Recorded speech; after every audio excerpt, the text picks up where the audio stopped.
On the night Cassius Clay defeated Sonny Liston, the reigning heavyweight champion, a packed venue anticipated Liston's victory over the confident young Clay. With odds of 7-1 in Liston's favor, the atmosphere was charged with testosterone and cigar smoke. Amidst the crowd, a tall, impeccably dressed man in a dark suit and tie and a crisp white shirt quietly observed the fight from ringside. This man was none other than Ali's friend and mentor, Malcolm X, who couldn't hide his broad smile when Clay was declared the winner by TKO in the 7th round. Malcolm believed in the inevitability of Clay's triumph, guided by Allah's hand in the ring. The following morning, at the post-fight press conference, a humble Cassius Clay announced his new name, Cassius X. A month later, he embraced the name that would go on to make him a legend, Muhammad Ali. In the book Blood Brothers, the fatal friendship between Muhammad Ali and Malcolm X, the remarkable bond between these two men is vividly portrayed. Co-author and historian Johnny Smith reveals that their initial encounter took place in 1962. It was during this time that Sam Saxon, a friend from the training camp, drove Cassius Marcellus Clay and his younger brother,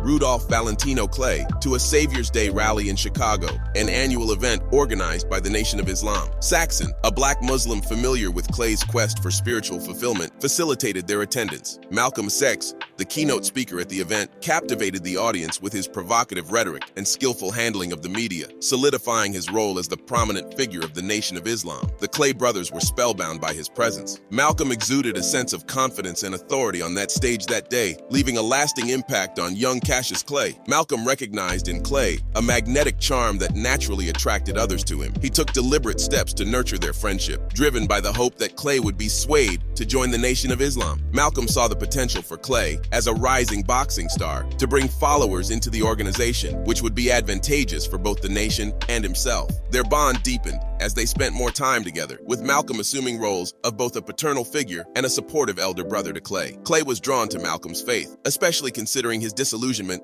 with the religion of his upbringing. In search of a spiritual belonging, Clay found solace in the teachings of the Nation of Islam, envisioning it as a potential spiritual sanctuary. Despite his beliefs, Clay chose to keep them hidden from the public eye. Randy Roberts, a historian at Purdue University and co-author of Blood Brothers, notes that the Nation of Islam instilled fear in much of America, particularly the white population. Roberts emphasizes that for a rising athlete to align himself with such a controversial organization would have been detrimental to his career prospects. The boxing community, including sports writers, promoters, and supporters, would not have accepted such an affiliation. Roberts asserts, if he's associated with this group, consider him finished. He will never have a chance at the championship. Thus, Clay maintained a veil of secrecy around his faith until his victory over Sonny Liston. In the aftermath of this monumental win, he revealed his membership in the Nation of Islam. Johnny Smith explains that this revelation did not sit well with the black community's prominent figures either. Notable civil rights leaders like King, Jackie Robinson, and Floyd Patterson criticized Clay for his affiliation with the Nation of Islam. Robinson, who had retired from Major League Baseball at that time,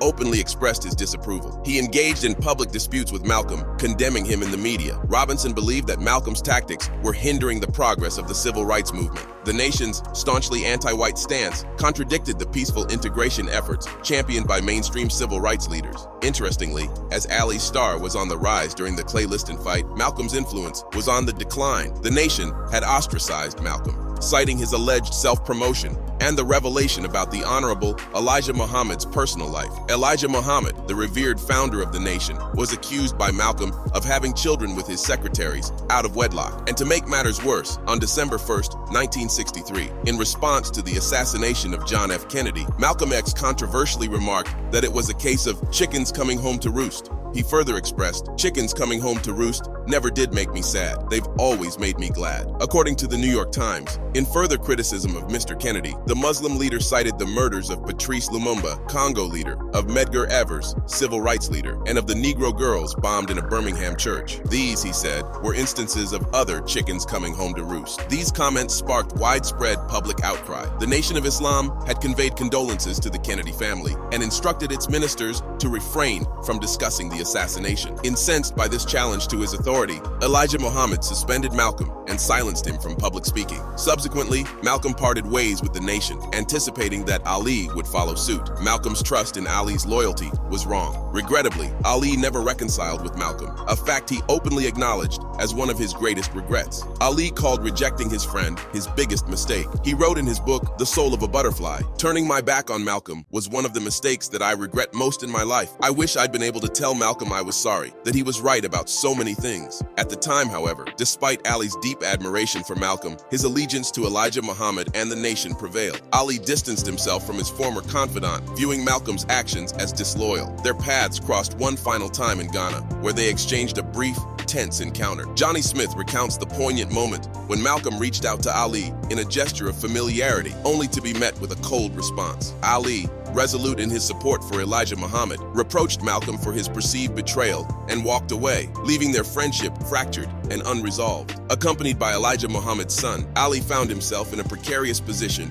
where openly embracing Malcolm, deemed the nation's archenemy, would have been unthinkable. Shortly thereafter, Malcolm met a tragic end, becoming a marked man and falling victim to assassination the following year. As stated earlier, one of Ali's greatest regrets is that he never patched things up with Malcolm, that he never told Malcolm how important he was to him. Interestingly, Ali eventually departed from the Nation of Islam to embrace Sunni Islam, the orthodox Muslim faith embraced by Malcolm post-Nation. Through his association with Malcolm X, a talented young boxer transcended boundaries to become a global ambassador and an enduring icon, resonating not only within Black America, but also across the world. Both Malcolm and Ali became iconic figures who empowered African Americans through their bold activism against racism and social injustice. Though their alliance was brief, each left a lasting civil rights legacy through their individual fights for equality and Black pride.